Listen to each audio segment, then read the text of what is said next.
Muy buenas tardes y muchas gracias. En primer lugar, pues felicitarnos también a todos por este día de trabajo que yo creo que ya es histórico. El primer día en el que las Naciones Unidas estudian la situación de las lingües en España de una manera centrada en los derechos civiles, en los derechos humanos, y non solo desde un punto de vista cultural como hasta ahora facía la UNESCO, y por lo tanto pues un paso dado adelante importantísimo, porque la cuestión lingüística y una cuestión cultural también, pero sobremanera, y lo que es más grave, y es la cuestión de los derechos civiles, de cómo unos ciudadanos tienen menos derechos que otros y cómo las administraciones no hacen nada por camudar eso, sino todo lo contrario. La lengua asturiana es una lengua que, junto con el aragonés, es la única que no es oficial en el Estado español en ninguna comunidad autónoma. Y por lo tanto es una lengua con unas dificultades especialmente graves. Desde el año 1998 cuenta con una ley de uso y promoción que viene incumpliéndose sistemáticamente y que de cumplirse podría suponer abundos pasos adelante, pero que, como os decía, pues la norma y el incumplimiento de esa ley y la falta de acciones.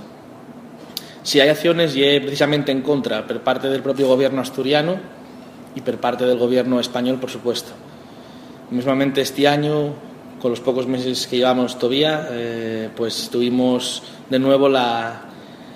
enésima denegación de la especialidad de lengua asturiana para el profesorado docente, que bueno, pues el ministro Huert decidió, junto con la Consellería de Educación, que no hizo lo suficiente, porque mientras se tomaba esa decisión en Madrid y enviaban a una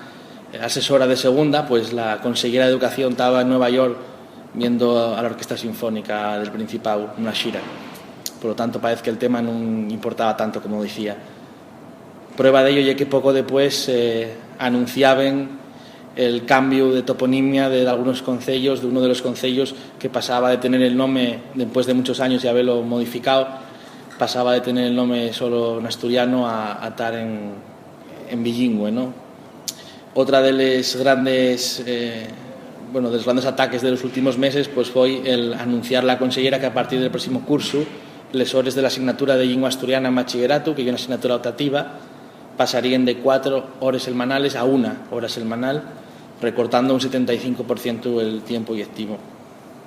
También en las elecciones, la formación política en Chastur tuvo que denunciar cómo se ellos retiraban los papeletes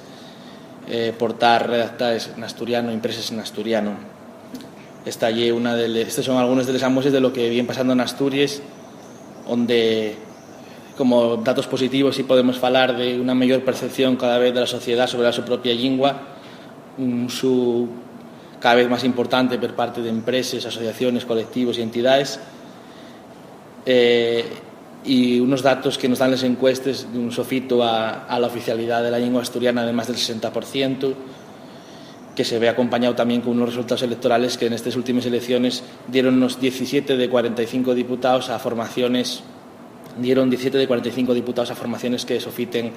el cambio del estatuto para incluir en él la oficialidad de la lengua asturiana. Estos torgues discriminatorios exprésense en el informe que se presentó hoy aquí en la Organización de las Naciones Unidas y son buena muestra de una política continuada de intento de destrucción de la lengua asturiana, primero negándola en una primera fase en los años 80 y 90, y después, cuando ya no tuvieron más remedio que reconocer una realidad lingüística que ninguna persona podía negar, ninguna persona con dos dedos de frente podía negar,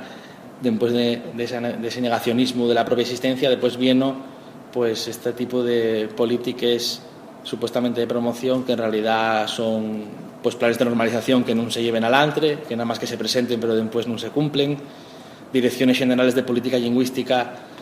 que no pasen de ser oficinas de promoción cultural, y en general pues una falta de respeto absoluto a los derechos humanos de los falantes asturianos, de los que tienen conciencia de serlo, y especialmente más grave todavía de los que no tienen conciencia de ser falantes, que bueno, pues carecen con mayor virulencia las consecuencias de ser en muchos casos falantes monolingües y no tener el derecho a que un médico pueda atenderlos en su propia lengua y pueda entenderlos bien lo que ellos pasa, sobre manera mucha gente mayor, gente la más desprotegida ante este tipo de situaciones, y que precisamente por eso güey, un paso importantísimo que la lingua asturiana tuviera aquí xunto al resto de les lingües, aunque non sea oficial, porque evidentemente todos les lingües tienen que tener los mismos derechos y los falantes igualmente, y esa es la nuestra reivindicación, y por supuesto sumarémonos pues con él a la organización a la que pertenecemos, sumarémonos pues a ese expediente, a esa reclamación de que haya un expediente sancionador al Estado español por la falta de acción y por esa situación que pudo verse güey en el pleno de esta sesión de control sobre los derechos humanos en España, cuando la embajadora española decidió no contestar absolutamente a ninguna de las reclamaciones que hicimos, ni para bien ni para mal, y supongo que porque probablemente ya imposible negar los fechos que allí se expusieron, y por lo tanto no tienen otra forma que callar, intentar que el tema pase lo más desapercibido posible, porque ya es lo que ellos interesa.